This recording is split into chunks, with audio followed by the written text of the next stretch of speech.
Welcome to the Featured Anime Podcast. I'm your host, Jack. And I'm Rick. And today we're going to be talking about Frieren Beyond Journey's End Season 2, which was my choice. That's right. I chose it. There you go. Before that, we were just talking about Liar's Game, talking about some hypotheticals, talking about Rick's work life, and then talking about shocking sentence to be a hero again. If you want to catch part of the wider conversation, patreon.com/featured anime podcast, $1 a month to get you access to that bonus content. And now on to the meat and potatoes. Frieren Beyond Journey's End Season 2 came out January 2026 through March 2026. Genres are adventure, drama, fantasy, setting, slice of life, and action. It's based off of a manga. It's 10 episodes long. Studio is Madhouse. Producers for it are Aniplex, Toho Animation, Dentsu, just to name a couple of them. And no, I am not joking when I said it's 10 episodes long. Season 2 picks up right after the first class mage exam, where our three heroes have passed basically or gained the qualifications and now have access to the Northern Plateau, a dangerous stretch of wilderness standing between them and the Holy Land or the Demon King Palace or wherever, basically the resting place for the souls in the far north. That has been the destination since the very beginning of episode 1, season 1. So that is a continuation from that. Along the way, they encounter new demons, new side characters, revisit some old side characters, and each member of the group also kind of encounters and grows in their own ways throughout the very short but very full season 2. So you're right, but there's one question I've got that I never really got answered. To be fair, shortly after I started asking this question, Fern asked, "What's up with Stark? Like, what is he? Do you have any..." What do you mean? I don't think he's human. I don't know what he is, but he's way more durable than he should be. He's way more adaptive than he should be. And it doesn't seem like he's got the physical limitations of a normal human. Granted, he comes from a long line of hunters and is, what yada, yada, yada. But like beyond even that, he seems to have the durability of a dwarf. Probably because I don't understand why. Probably because he was raised by a dwarf, largely. I get raised by one, but bro, he got slammed into a building full force, no issues, and he walked off that. He got a hand through his gut, very close to his heart and lungs, shook it off. Granted, he got healing fairly quickly. Okay, fine. But that doesn't change the fact that he unleashed one of his strongest abilities, strongest attacks. And I didn't even know he had abilities and attacks prior to this. Yeah, he did. They showed him practicing his ability and attack in season 1. When they first introduced him, he was cleaving through a literal mountain as training. Oh, yeah. Okay. And he is human. Like they talk trash, but he is human. You can't have a 1-to-1 ratio in this world with our world in terms of humans, because the other guy also got a hole through him, exact same spot. He also lived. He also got healing. All right. So you can't do that. And the other guy was a mage and he was human as well. Like in terms of our world and their world, people being slammed into buildings. It's a Tuesday. It's a Tuesday. Fight a dragon? Do that every other Wednesday. Yeah. And got a group meeting about it. And you should know this too. I mean, like, cause you took martial arts when you were younger, when you're training, right? And one of the things that they do, if you remember, they have you work on building up your strength and stamina and your body's strength, stamina, and structure as well. So that's true. I mean, like being a warrior, you're going to go through especially if your training was through what's his face, the dwarf, You know who I'm talking about. Heroes Yeah, Party Dwarf. definitely Yeah. not Himmel. Yeah, no, not Himmel. I'm drawing a blank on the name. Oh my god. I was going to say Gimli, but that's not it either. Negative, Ghost Rider. That ain't him. Eisen. Eisen. Eisen, yeah. Yep. So when you have someone that's literally training you like that goes, yeah, it was always we always wondered why Eisen was able to like shirk off stuff, blow stuff off, move past stuff or whatever else. And he goes, like, the guy got struck by a bunch of poison arrows and he just kind of shrugged it off, had arrows literally sticking out of him in season 1 when we saw Eisen, and it's like, yeah, that tracks. So I mean, you can't do like you just gotta, yeah, fair. Okay, I guess the training has a lot to do with it, but I was just looking at him like I was hoping. I did not get it. I want to point that out. But I was hoping that in some version of this arc, we would get a Stark explanation is not the right way to put it, but evolution. Because it felt like he was well on his path to becoming greater than he was. For no other reason than his love interest became a first-class mage. Yeah, right. So I can't envision him sitting on his hindquarters, sitting on his butt, waiting, being like, well, she's uber strong now, I'll just slack off. It's not who he is. It's not his character profile. And it's quite endearing. But I figured he'd get some kind of power up. Well, I mean, to be fair, season 2 was only 10 episodes long. You have season 3 that's slated for October next year, if I remember correctly. So we'll have that continuation, but the goal really isn't about them growing stronger. It isn't about them gaining power-ups or anything else. It's, again, this is just kind of like basically them rehashing that journey, right? So the goal has always been making it to the quote unquote heaven or the Demon Lord Palace or whatever it is, and just kind of moving forward that. I mean, ultimately, the primary person, hence the name of the anime, it's her that you see that growth. It's her journey. It's her growth. It's how she's interacting with others all the way through. Granted, she has those other people there that are with her, allowing her to grow in more ways than one, but it is still primarily, I mean, like, the show's still primarily about her. Because before, she's like, yeah, it's 10 years, whatever. I didn't take any real interest in other people. And then you got to see that evolution of like, oh, I do care about the other people. Oh, there's actually all these other people that are on here. Oh, I actually do have all these connections. Oh, I do have all this. So you have that growth. You have that character development for her. It's just not as rapid or fast paced as you would have for other people, because you're following the life of someone who lives for thousands and thousands and thousands of years, and growth and change is a very slow and gradual thing. Like when they were talking about in season 1, when they talked about the magic, right? When they were down in the trial for the first class mage exam, they're like, oh, she does this one thing and activating this spell, and it's like the most minuscule of a second or whatever it is. It's like, why is it like that? Like, you should be able to do this like the rest of us. And for everyone else, it's like second class being able to do magic like that.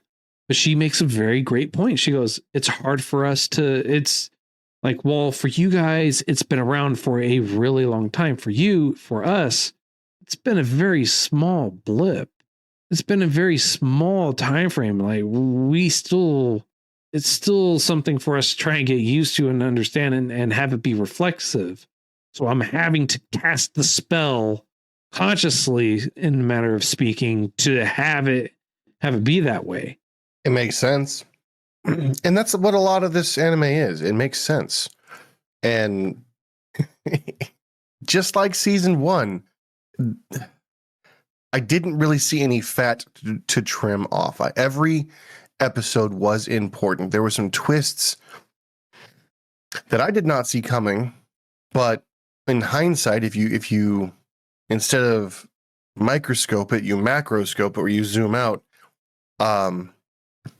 it fits and it makes sense why things are the way they are and why people are doing what they're supposed to do and everything like that. And even minor acquaintances play a fairly large role in the story. Yeah. Just as a connection point.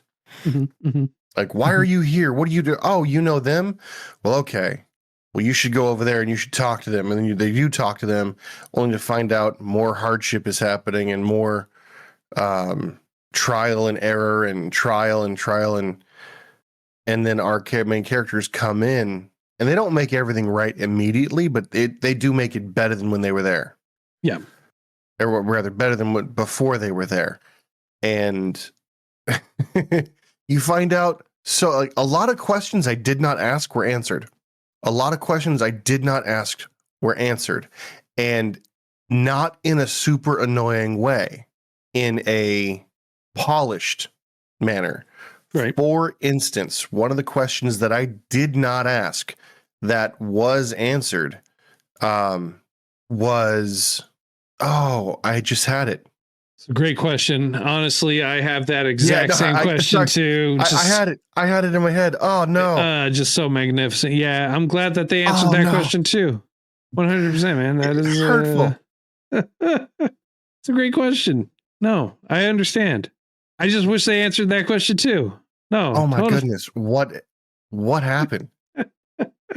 I just had a complete, like, everything was going so good in my head and then it just gone. Fell apart? Yeah. Well, yeah, I mean. No, it didn't just fall apart. I looked at you, I saw you yawn, and I was like, oh yeah, you ever walk into a room and forget why you walked there? No, not at all. But you know what? That's okay, because you know what? There's a spell for that. Oh, boom. I got it back. The question I never asked that was answered was why she always takes a payment. And I was like, oh, that makes perfect sense. You do something, you get a payment. And even though it's minuscule and it doesn't, the reward almost never matches the effort involved or the quest given, mainly because these people are poor. Yeah. And it goes back to Himmel. Well, and Himmel had a great reason for it. And it was like, if I take payment, it doesn't matter how small it is, they're no longer indebted to us. We received payment for it, so that way they don't have to feel like they're indebted to us. They paid for our services. It doesn't matter how small.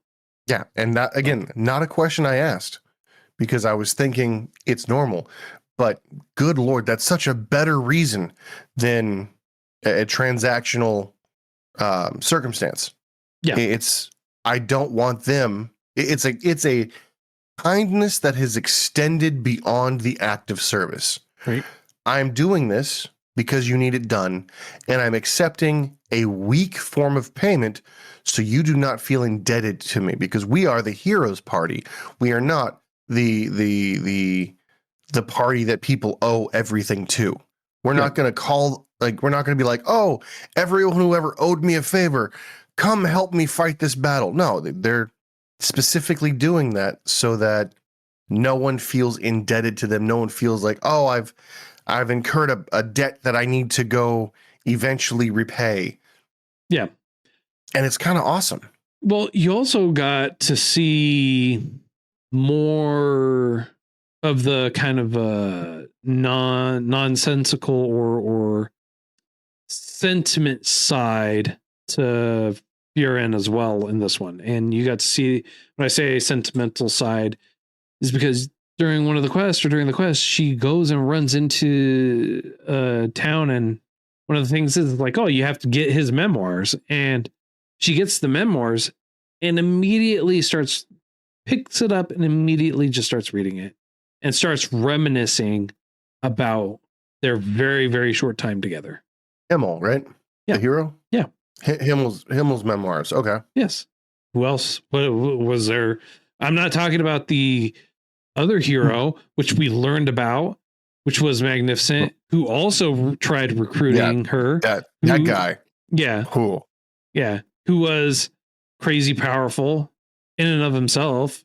And it's the exact same thing. I mean, like you got to learn about all the other people as well. You got to learn about the reasoning behind certain actions, and then the state of the territory up north at the exact same time. Super informative, and it makes sense. It pushes the narrative forward. It pushes the story forward, as well as giving you phenomenal backstory, phenomenal forward story. Like, I honestly could not appreciate the effort that was put into this show more. Yes. Yep. No, it was a great show. I thoroughly enjoyed it. But again, the only thing that I have to say about it that I find negative is that it's a short show. Yeah. It's only 10 episodes for season 2. I wish it was more. It should have been longer.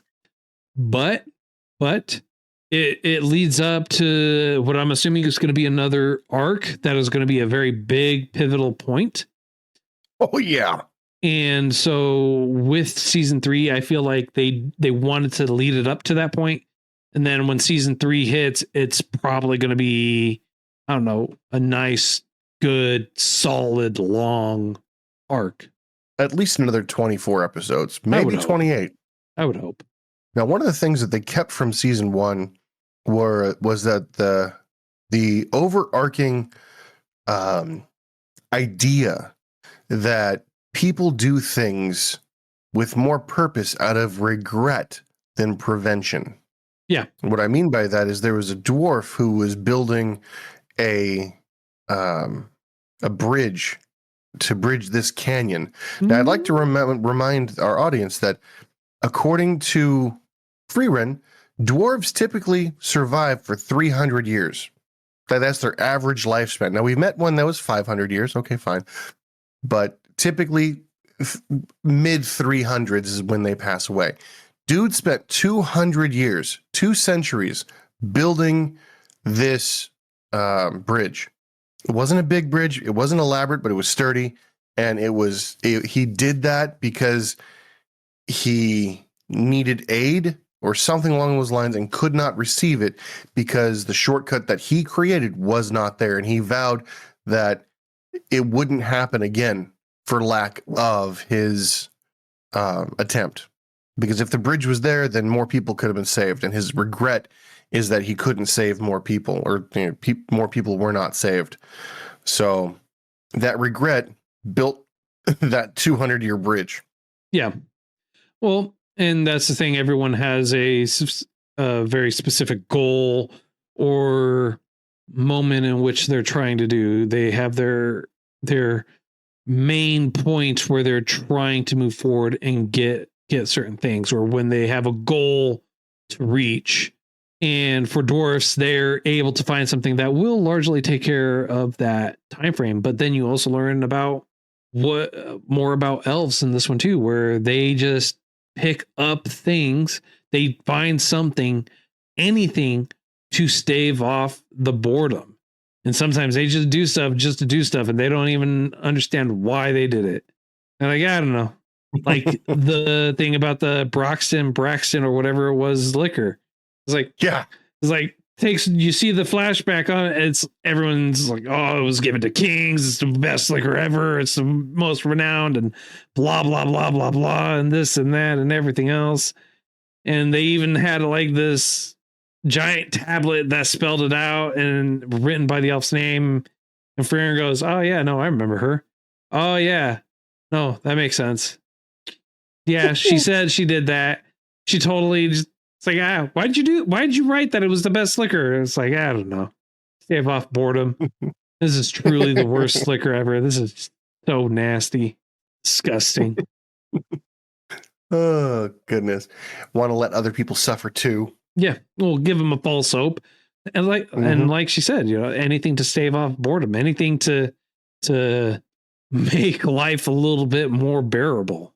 So Of the ones that were trapped, I assumed only maybe 2 were bored out of their mind. One, the drunkard priest from eons ago, and 2, Frieren, because the dwarf had his workout routine, and Himmel the hero was busy writing in his no, the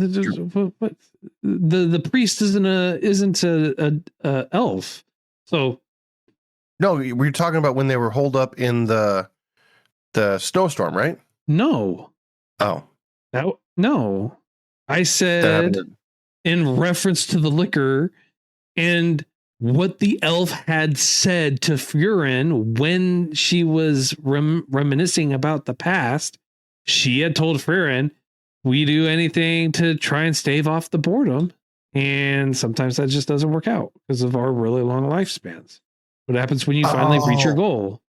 Oh, I'm sorry. They did encounter something similar to that in this story, series in this season as well, where they're stuck in they're stuck in a town, and Frieren just spent all their money reading because she was bored and she didn't want to get her flashback when she was traveling with Himmel the hero.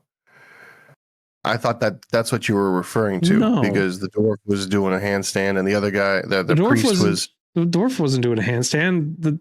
The one that was doing the handstand was Stark. When they were in the room sitting, and you had them sitting in the snowstorm during the thing, he was doing the handstand, but Himmel was sitting there writing in his memoirs, and he looked at Frieren while she was reading, and they had made the comment about having to go. But yeah, no, I remember the dwarf doing the handstand because I thought it was a broom, and it was weird because it was the image that you see is looking through a window from the outside in, where the Frieren was looking inside out, and then it flashes to the inside of the room where you see Himmel writing in his memoir, and the priest surrounded by bottles, and then the dwarf also exercising. You're right. Stark was also exercising in the present, but I was referring to the past. So we were talking about, I think, the same. Nope, we were not. Same few minutes, but a different. No, we weren't. Okay.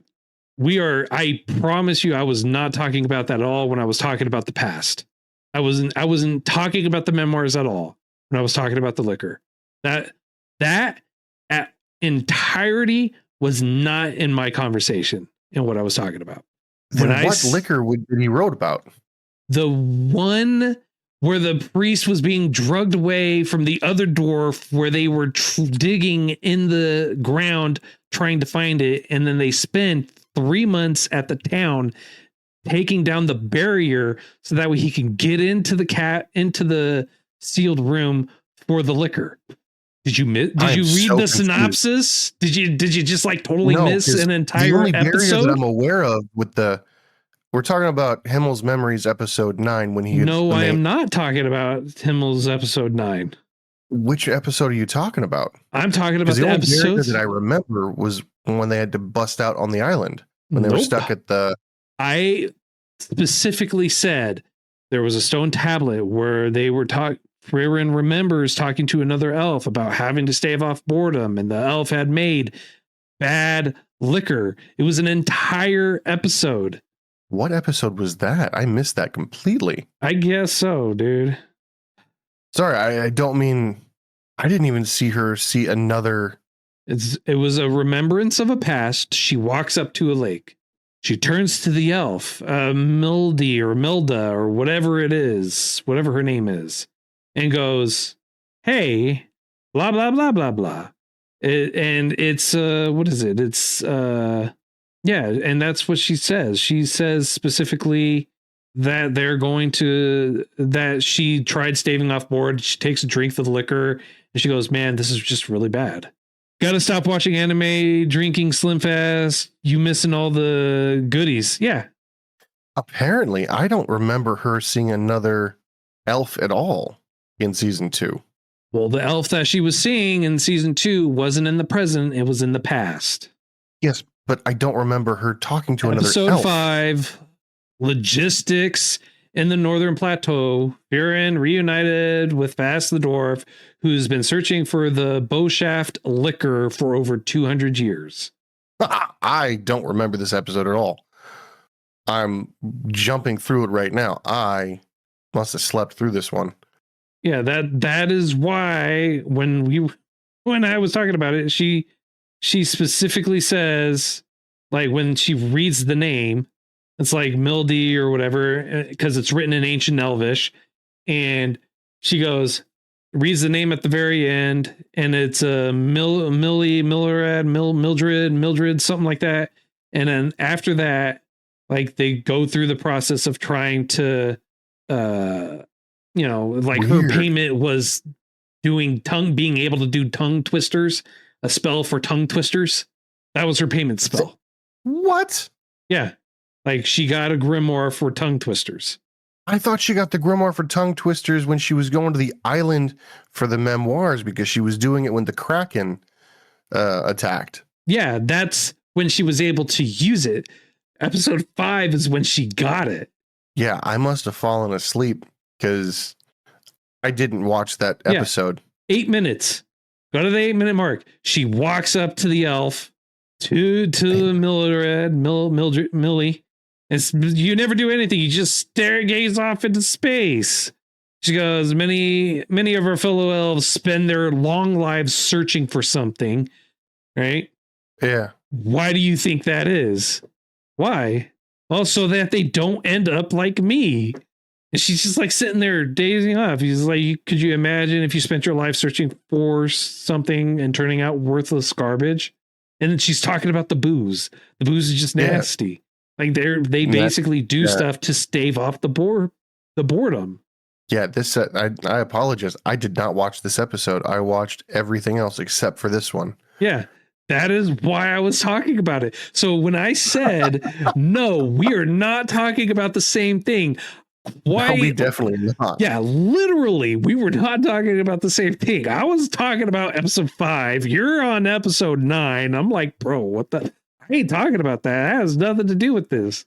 Like, this has nothing. I even prefaced it when I was like, yeah, you had the stone tablet and this, and she remembers. And then they talk about the liquor and everything else. It's like, the stone tablet I thought you were talking about was the same stone tablet we see like 3 or 4 times, where it's got a bowl of berries next to it. It looks like a little tombstone. Yeah, a little shrine or whatever. Yeah. So that's what I thought you were talking about. I was like, no.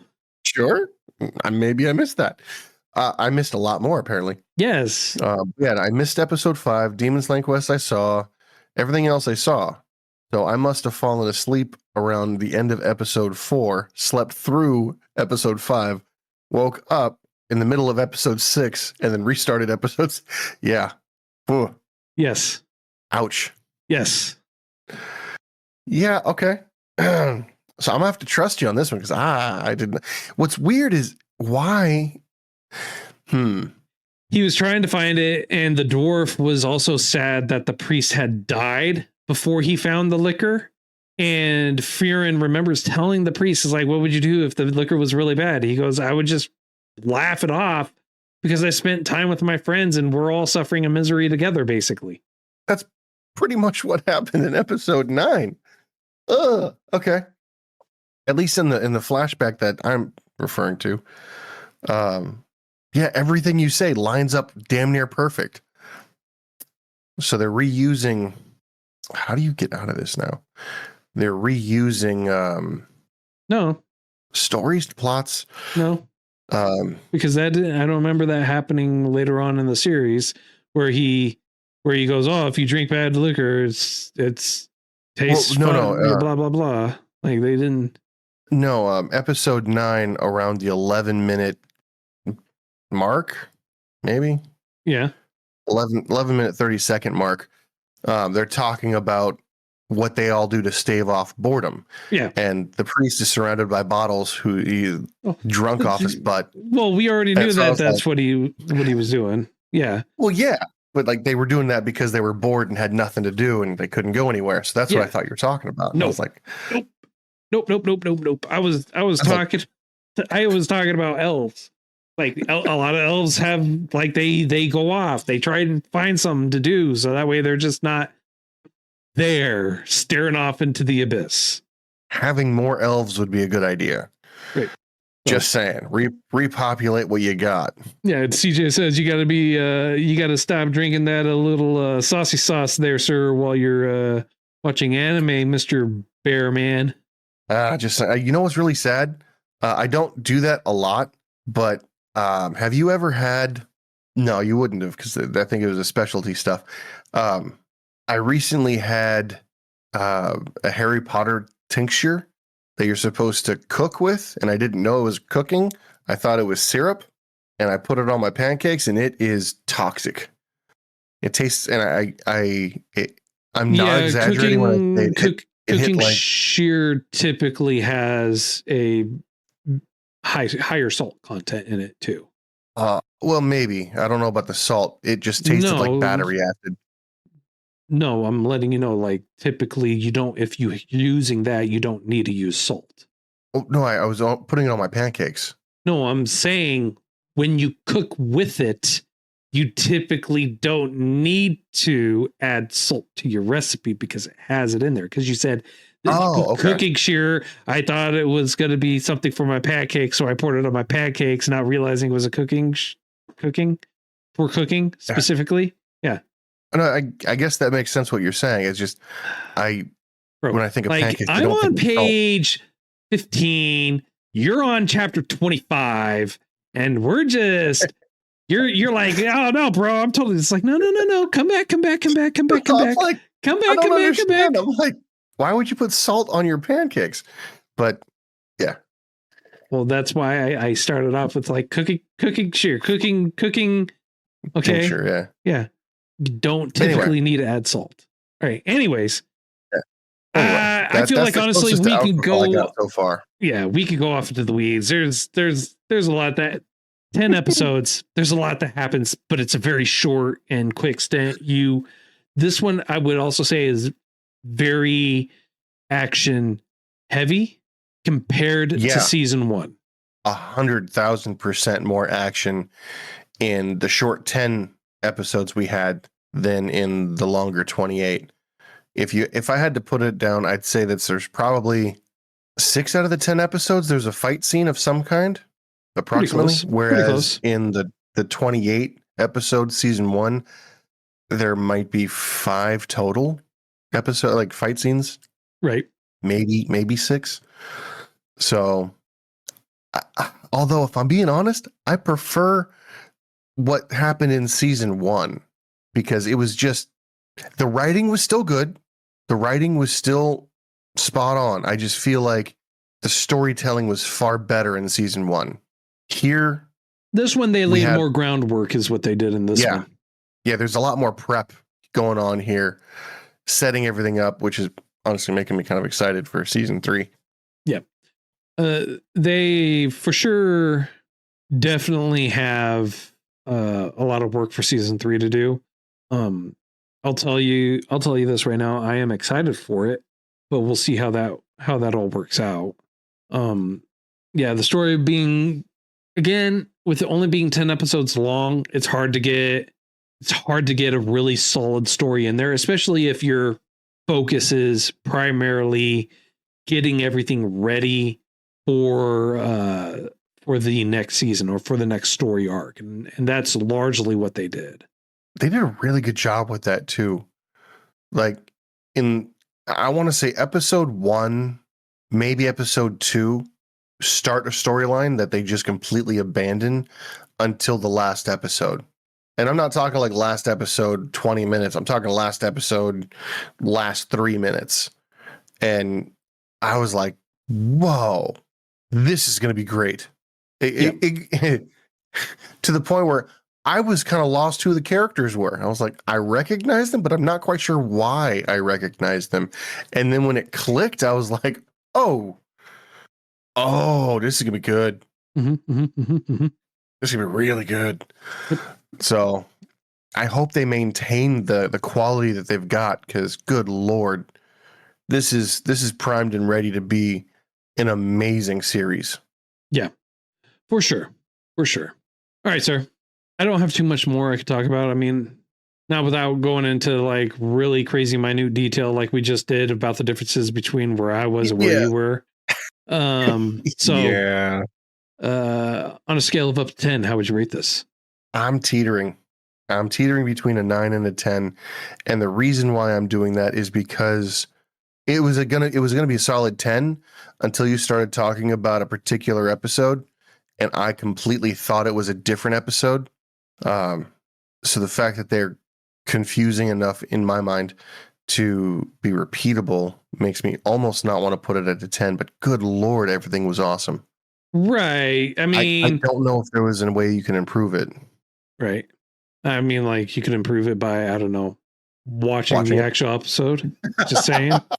Hey, you know, that was an honest mistake for the first time in a long time. Like, true. But when I said they read the tablet and she remembered the elf, and then she was talking to an elf, and then the dwarf about the bad liquor and how it was really bad liquor, and the dwarf was saying, and they said that. I mean, yeah. You're not wrong. I was connecting pieces that weren't there because I was like, I'm pretty sure I watched the whole thing. We're not talking about something different.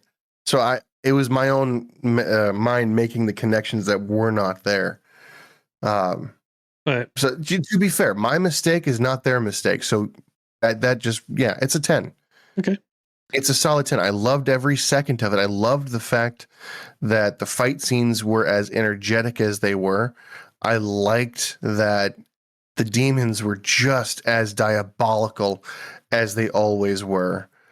It just made me realize how on purpose every move that the demons make is. Oh yeah. And 100%. Manipulative and just straight up. They maintain. I'm taking out the pests. Yeah. They maintain that all the way through, which I am super happy that they do. Not happy that they're such horrible individuals and creatures, but happy that the story plot for them is consistent all the way through. For me, I'm going 9. Reason why I'm going 9. 1, it's a lot shorter. They fit and condensed so much more in here. They did have some really great plot points. They had great story through this. I know that there is a season 3 coming. However, I feel like there were some throwaway points or throwaway sections where it could have probably been condensed. It could have probably been maybe done a little bit differently. And in all honesty, I feel like they probably could have even turned this into a movie and had it be just like a really good movie instead of it being a 10 episode series. And like what they did with Made in Abyss, instead of them doing another season after the first one, they just did that movie, which told the story in between the 2 seasons. That's a good point. That's what I genuinely feel. I feel like this would have been better served and better done like that. That's why I'm going with a 9. Still a great show, still fantastic, solid story, solid writing. Couple spots for animation were a little wonky for me, but I think it was done on purpose. Namely, I'm thinking about after the sauna scene, Frieren eating the ice cream, that whole facial animation. That's just like, that was, no, for me. But 9. Okay. Other than that, it's great. It's a great show, great story, great plot, everything. It's great. Better served as a movie though. Next week, we are going to be talking about Chainsaw Man, the movie. That is what we're going to be talking about next week. So if you feel like we did too much justice and not enough justice or anything like that, feel free to contact us and let us know. All our contact information is in the show notes as well as on our website at featuredanimepodcast.com. You can also join us on Discord and talk to us and hang out with us in there. And then, of course, on stream as well, where we stream majority of our episodes on twitch.tv/featuredanimepodcast. And then, of course, we have some affiliate links for you as well for Crunchyroll. Get yourself a nice free trial or get a discount off their store. Links for you are in the show notes for that. And then let's not forget about Tokyo Treats. Nice, wonderful, delicious treats every single month coming straight to you. If you use our affiliate link along with coupon code featured anime, you get $5 off that very first box. And trust me, the treats are worth it. And of course, let's not forget one of the best ways you can support us is by going to patreon.com/featured anime podcast.